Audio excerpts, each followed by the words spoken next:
Paul Ryan is a traditional Republican conservative, which is not the same as being a conservative.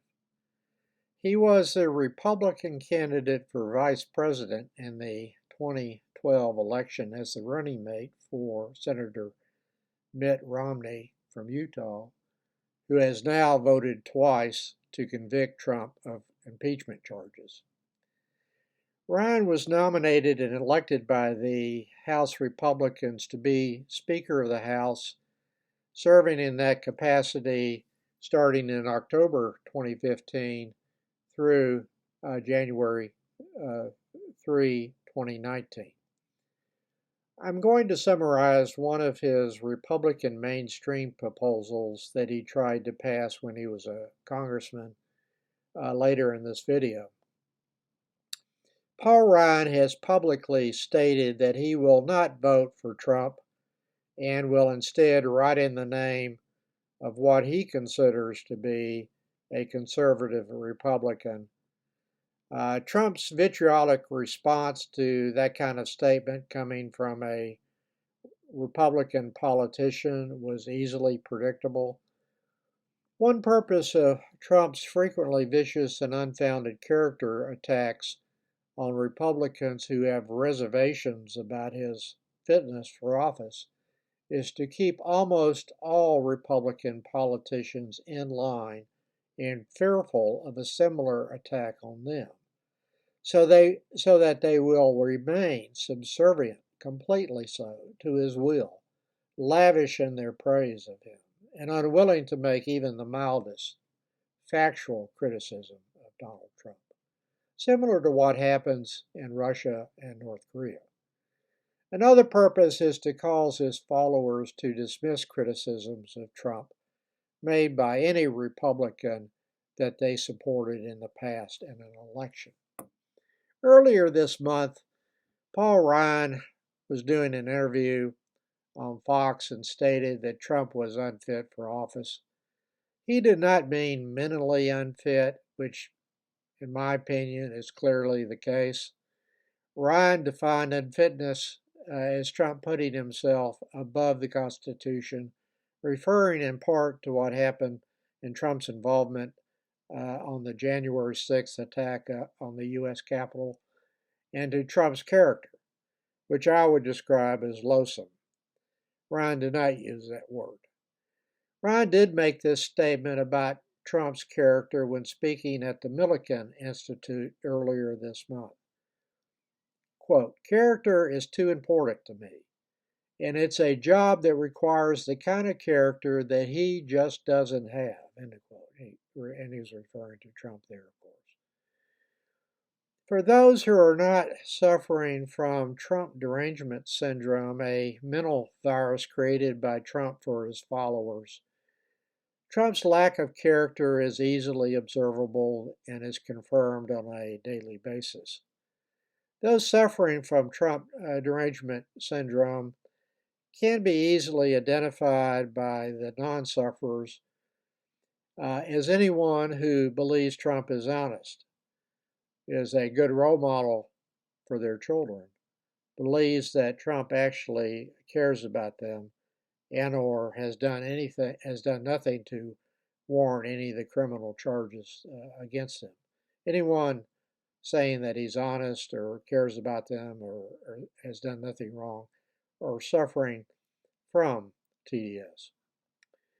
The Trump responded in a Trump social message that demanded that Fox fire Paul Ryan from the board, and he slammed Fox as not being servile enough to him. If Fox airs any fact that Trump doesn't like, it means that they need to be attacked as part of the fake news mainstream media. This is what Trump had to say in a January 19th Truth Social post. Quote, "Nobody can ever trust Fox News, and I'm one of them. And with the weak and ineffective rhino Paul Ryan on its board of directors, He is a total lightweight, a failed and pathetic Speaker of the House, and a very disloyal person. Romney was bad, but Paul Ryan made him look worse as a team. They never had a chance. Rupert and Lockton, get that dog off your board. You don't need him. All you need is Trump, and all of that is in big caps. Make America great again. That's in big caps, end of quote. The rhino is not Paul Ryan, but Trump, who has turned the GOP into the antithesis of a conservative party in the American tradition.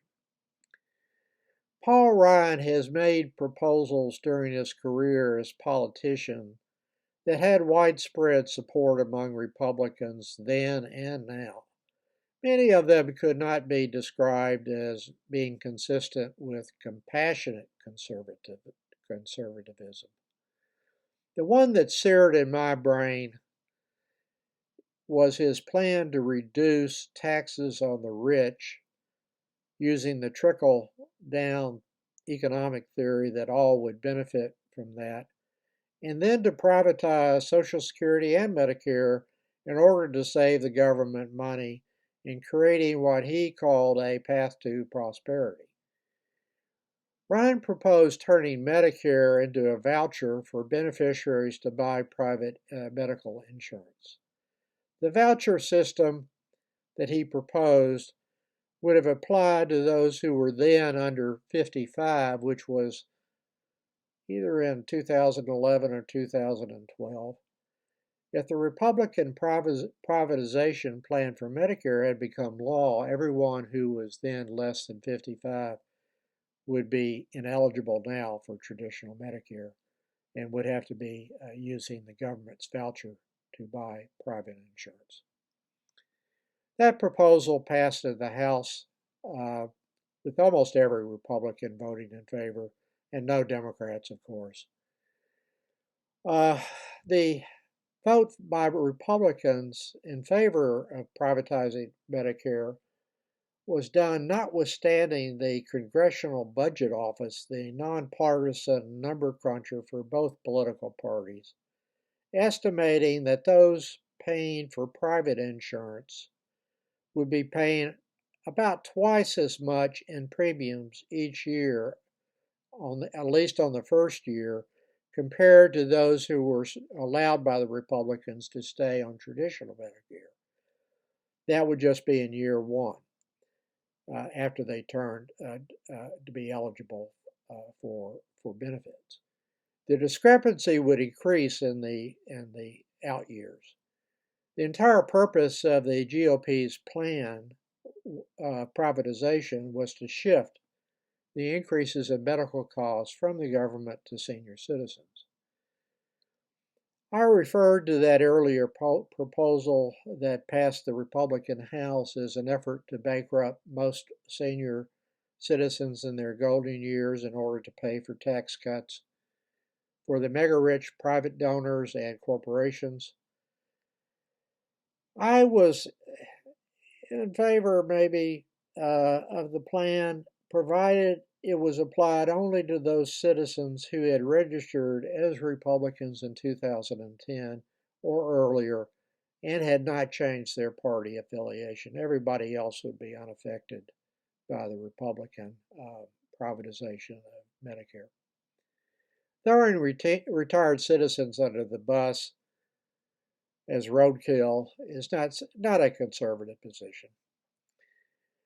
That is also their current plan, or a plan of many of them at least, that I discussed in a prior video, which I will link in the More section below.